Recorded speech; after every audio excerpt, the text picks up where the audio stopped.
Hello from the World Health Organization's headquarters in Geneva. My name is Melanie Archer, and we're here to talk to Dr. Kate O'Brien about World Immunization Week, which kicks off today.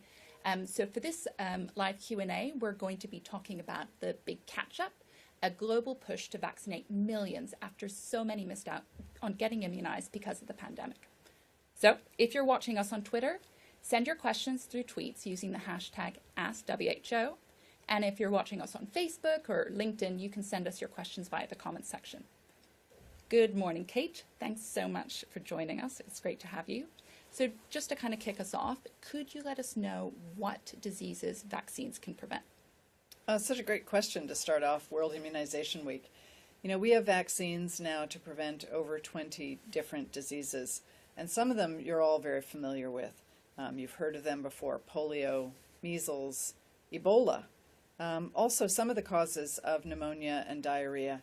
Those are just a few of the vaccines that we have, and there are, of course, many more.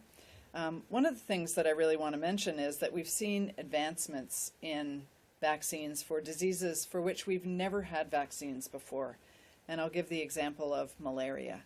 Malaria is one of the biggest killers of children in Africa, other parts of the world as well. And we now have a vaccine against malaria. I'm sure we'll talk a little bit more about that. Yes, I'm sure we will be a lot of interest in that recently. So central immunization, obviously incredibly important, but there's been a sort of a massive disruption because of COVID-19. Could you talk us through how the pandemic has affected immunization? You know, the pandemic has affected so many parts of our lives in every country around the world. And the essential immunization program, which is a word we use also that's the same as the routine immunization program, was really hard hit during the pandemic. We've seen backsliding in immunization programs around the world.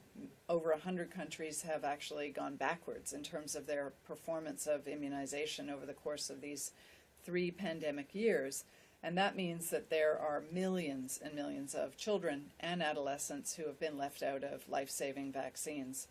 In particular, in 2021, we know that there were 25 million kids who never got even a single dose of vaccine through the routine immunization, 25 million kids who missed out on at least one of their, critical doses of vaccine. And that means also that most of those kids were also kids who didn't get a single dose of vaccine through the routine immunization program. So this means that there are children who are completely vulnerable to the infections that circulate routinely in communities, and we're really, really concerned about the outbreaks that are starting to happen, which is not surprising given the 3 years of backsliding in the immunization program. So that's some of what has actually happened during these 3 years. Thanks, Kate. Yes, obviously huge consequences for millions of kids missing out on the pandemic. Could you mentioned the sort of the outbreaks that we're starting to see. Could you talk us through how the disruption to central immunization, why it's so important that rates are coming down? So I'll give measles as probably the most obvious example. Measles is a virus, and it causes an infection that is life-threatening for children. People do survive measles, but a very substantial fraction of people die from measles. And so the issue with measles is that for every case of measles that happens, there are somewhere between 12 and about 20 additional cases of measles that are caused by the transmission just from one case. It's highly, highly infectious. So if you're not immune to measles and you encounter somebody with measles, you're at big risk of getting measles yourself. So we're starting to see measles outbreaks around the world that are in greater numbers. In other words, the outbreak itself is a bigger outbreak, and they're very disruptive to the community. They're very disruptive to the health system. We're also seeing yellow fever outbreaks increase in number and in scale. We're seeing diphtheria outbreaks happen now. We're also seeing cholera outbreaks in dozens of countries around the world, and responding with vaccine to try and shut down these outbreaks.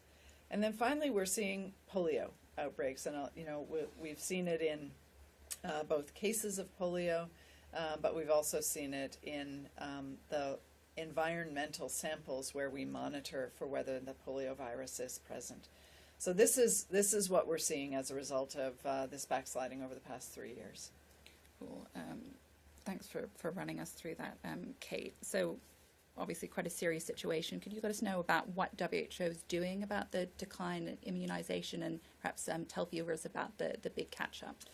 Yeah, so recognizing how much this backsliding has really affected communities, has affected families, has affected countries, we've initiated, along with our partners at UNICEF, at Gavi, which is the vaccine alliance that funds vaccines, especially for low and low-middle income countries, and many, many other partners around the world. We've initiated an intensification year for immunization in 2023. We're calling it the Big Catch-Up.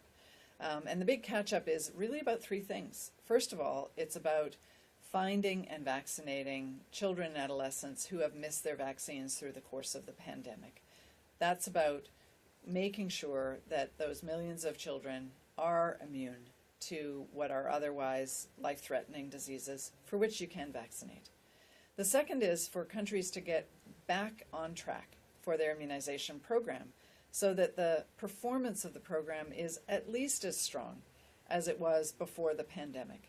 And the third part of the catch-up is for country programs to strengthen their immunization programs so that they can get back onto the improved trajectory that we had had agreement from all countries around the world would be the objective by the end of 2030.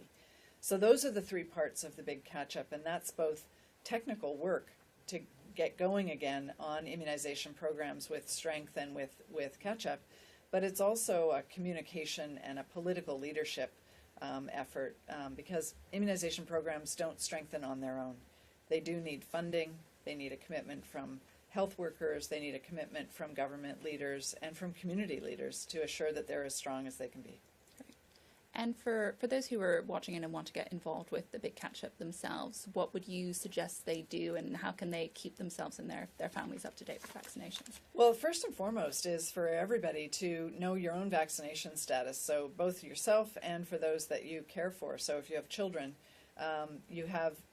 everybody has a home-based record, a little booklet in which the vaccine doses have been recorded, and which specifies which vaccines your child is due for. So first and foremost is to know your own vaccine status and that of those that you're caring for. Second is speaking up in your community and supporting the health workers who provide vaccines. Third is being sure that you're a source of credible information. A lot of people have questions about vaccines, about the safety of vaccines, about how they work, what they're for, when you should get a vaccine. And so everybody can play their part by being knowledgeable about vaccines and sharing credible information that you've gotten from government sources, WHO websites, other credible sources of information on vaccines, and sharing that information with your neighbors, your friends, your religious community, other community groups that you participate in. Great. Thanks, Kate. And I think this is a good point just to remind everybody that you can ask questions from a highly reliable source of information with us today. So on Twitter, that would be using the hashtag AskWHO. And if you're on LinkedIn or another platform, then you can just pop your question in the comments, and we can put them to Kate here. So, during the pandemic, obviously many kids will have missed out vaccines, and they'll perhaps be a bit older than they normally would be when they get those essential vaccines. Is that okay, or what would WHO recommend about that, Kate? So at WHO we have catch-up schedules. We've provided to governments around the world a recommended schedule for children who haven't gotten the vaccines at the age when they would normally have received them. For the most part, the vaccines can definitely be given, even if they're beyond the regular age when they should be scheduled to be given. And that's particularly true for infections that have an ongoing risk for kids as they age. If they haven't been vaccinated as an infant or as a toddler, measles, as one example, continues to be a risky disease for people to get even as they age, and it absolutely children can catch up on that vaccination. So we do recommend that children be caught up with their vaccines, even if they're beyond the age when the vaccines are normally given. There are a limited number of vaccines where the risk of the disease is mostly in infancy and early childhood. And so if a child is now 5, 6, 7 years of age, It's not so important for some of those vaccines to be given, but for the most part, the vaccines have a catch-up schedule for kids who have missed the vaccines. Great, good to hear. So moving from children to adolescents, so a lot of countries are working really hard to reintroduce the HPV vaccine. Could you let folk know what the HPV vaccine is and what it does? Yeah, HPV vaccine is one of the most important vaccines. HPV is a virus, and it's the main cause of cervical cancer in women. We have a vaccine to protect against getting this virus. It's called the HPV vaccine. And HPV vaccine is usually given to girls between the ages of about 9 and 14. It's protecting them against their future risk of cervical cancer. Unfortunately, in the past year, there were 340,000 deaths of women from cervical cancer. These are mostly preventable deaths. Now, women in 2021 were young adolescents when we didn't have a vaccine. But now we have the vaccine, and it has been deployed in many countries around the world. However, most of the countries don't yet have the vaccine. And countries are working really hard to get the vaccine introduced because there was a delay in introducing the vaccine over these past few years. So not only did HPV vaccine slide backwards in terms of the pace of vaccine introductions, but even in countries that were using the vaccine, in part because schools were closed for a period of time and because of the immunization program backsliding, we've gone backwards in terms of HPV vaccine coverage. About 20% of girls around the world were getting HPV vaccine, and now we've gone backwards to about 15% of girls around the world. So two things really need to happen for HPV revitalization of that vaccine program. The first is countries that haven't yet introduced need to introduce the vaccine. And the second is, for those that have already introduced, is to stand up the program again. And many countries immunize in schools, and that's why schools are such an important part of adolescent health. I want to also point out that we've recently issued a new recommendation on HPV vaccine that gives countries the choice about whether or not to use a single dose of HPV vaccine or to use a 2 or 3 dose schedule. We have evidence that is sufficient now to say that giving just a single dose of HPV vaccine is safe and is highly effective, and it gives countries flexibility for a more efficient program. Great. Thank you, Kate. And just a quick follow-up question, a question from Daniela Ekolo. What's the age group that sort of girls should be and should be getting the HPV vaccine? Well, the most important thing about HPV vaccine is that the virus is a virus that is transmitted from one person to the next. And we want girls especially to be vaccinated before they become sexually active. So the recommendation for when girls should be vaccinated is around 9 to 14 years of age. And this means that it gives the best opportunity for all girls to be vaccinated. If you haven't been vaccinated by 14 years of age, there's still an opportunity to catch up. And we are recommending catch up through 18 years of age. And so countries do have the opportunity to not only introduce a vaccine for the 9-year-olds, but also to catch up all of those girls who are from 9 up through about 18 years of age. Great. Thanks, Kate. So just looking through the questions that we're getting through online, lots of interest in the malaria vaccine, as you might expect. So we have questions from Mabarinda on LinkedIn, and also, let's see, who else have we got asking questions here on this? I've lost that. Oh, and from Lasford as well on LinkedIn. So lots of interest in the malaria vaccine. Questions about, are they still in clinical trials? Are they available? Sort of questions around equity. So yeah, what's the state of play with the so such an exciting area. Malaria vaccine has been about 30 years in development. And we have a malaria vaccine. It's the RTSS vaccine. It's been introduced, it's completed its clinical trials, it's been authorized for use from a regulatory perspective, and it's in rollout. So 3 countries have already started rolling it out: Kenya, Ghana, and Malawi. So very exciting program of rollout in areas where the burden is the highest. The difficulty with the RTSS vaccine is that it's in quite constrained supply. And so we're really looking for enhancing that supply, which is an ongoing effort to develop a supplier that can produce the vaccine in much greater quantities. In addition, we have a second malaria vaccine called the R21 vaccine. And this vaccine is still completing its big phase 3 clinical trials, but we've already started looking at the data for this vaccine. It's very similar to the RTSS vaccine, and it's been authorized for use last week in Ghana and Nigeria. So at WHO, we're already reviewing the evidence on safety and efficacy of the vaccine, and we will be continuing that review of evidence as it develops further, and looking to go as quickly as possible to make a determination both for policy and for pre-qualification of the vaccine. That's work that's ongoing. Looking forward to that happening as quickly as possible. Great. Thank you, Kate. So pivoting from a sort of focusing on particular vaccine products against particular diseases, quite a few people have questions about vaccines. They might be a little scared about getting them. So how should we encourage those with questions or a bit scared to go and get vaccinated?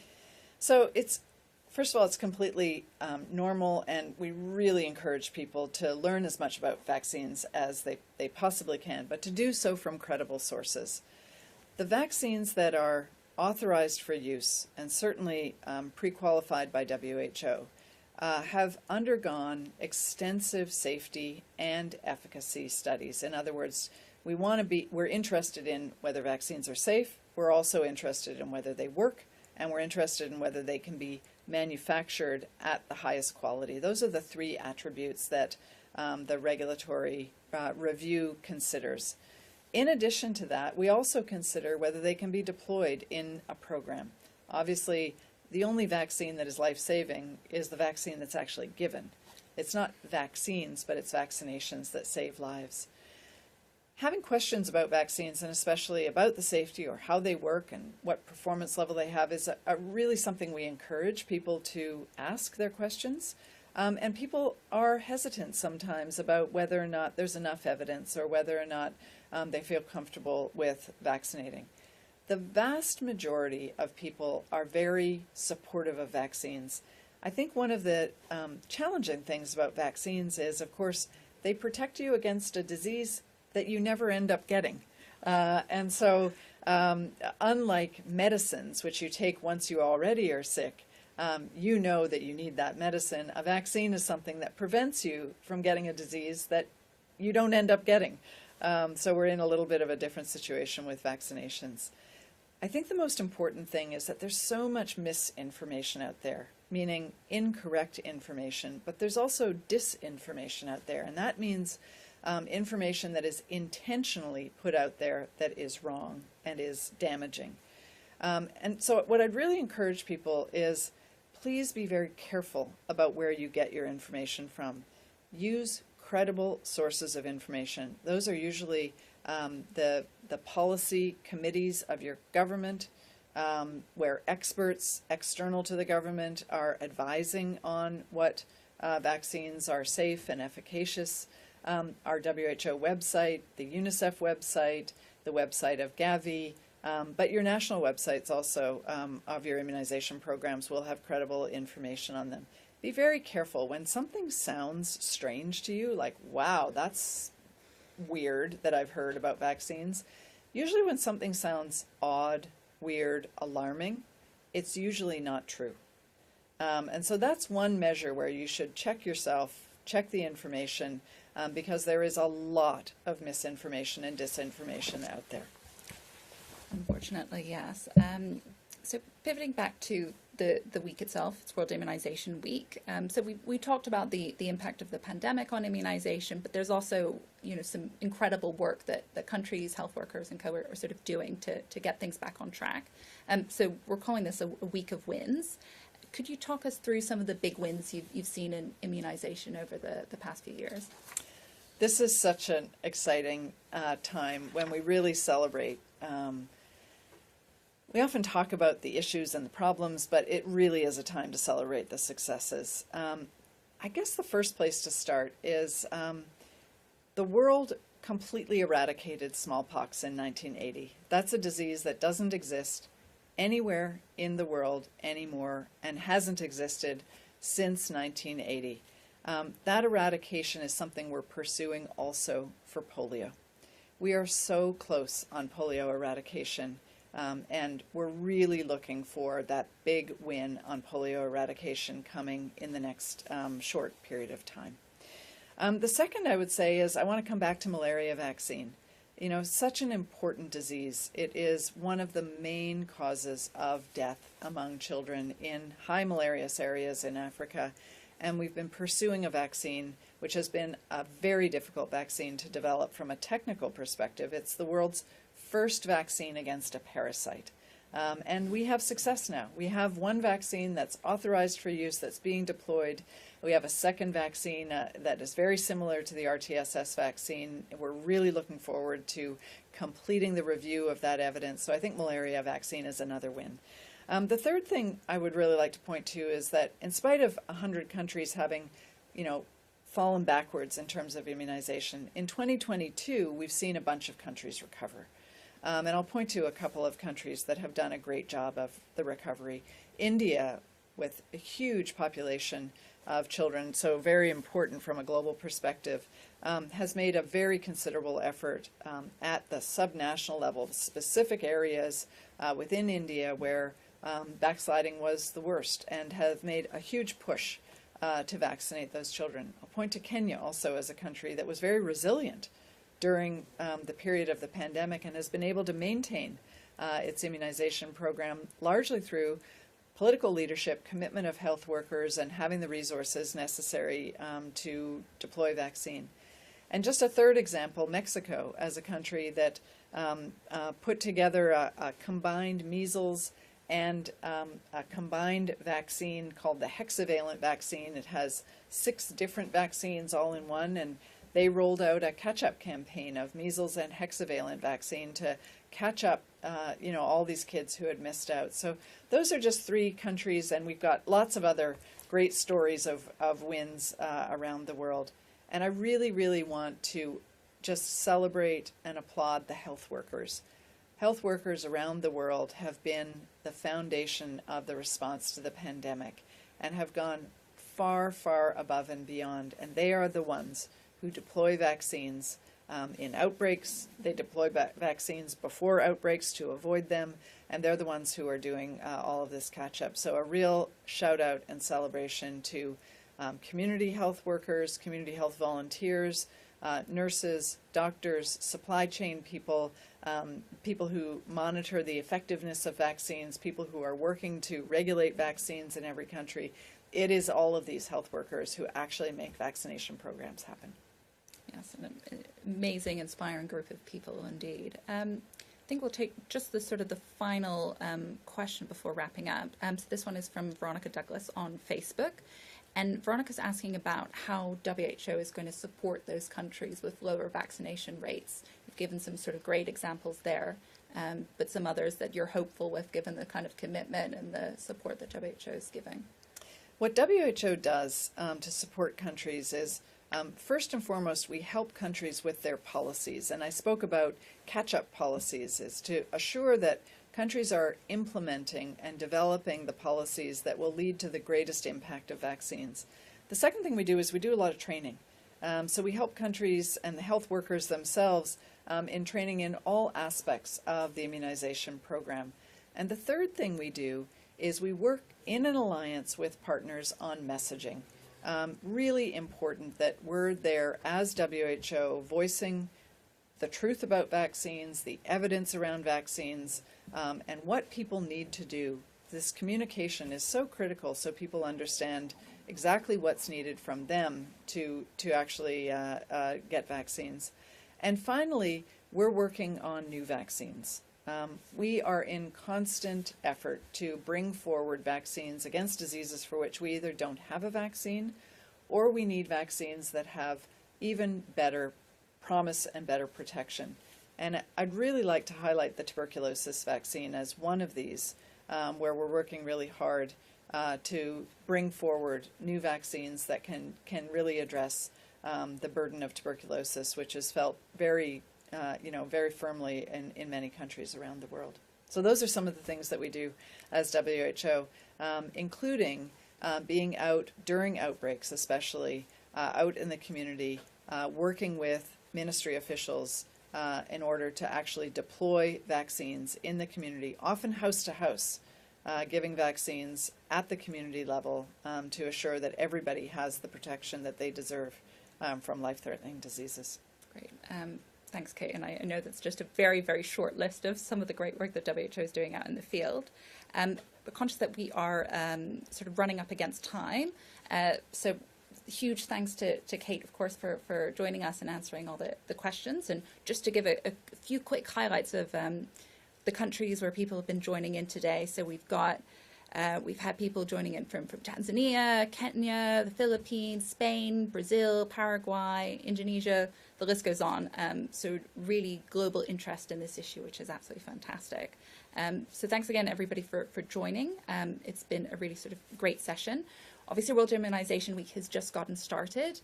Do go to who.int and you can find various resources. We're going to show a quick video at the end of this live to give a flavor about what the Big Catch-Up is and how you can get involved. So thanks again for joining, and we will see you again soon.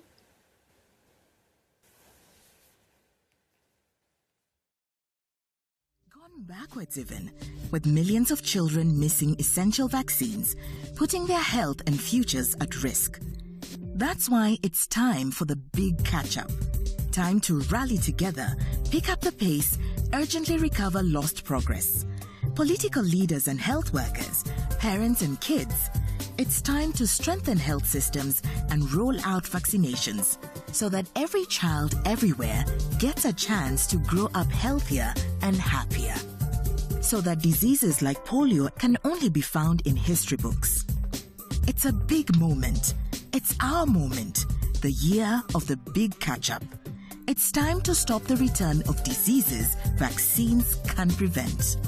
Now's our chance to get back on track to create a safer, healthier world.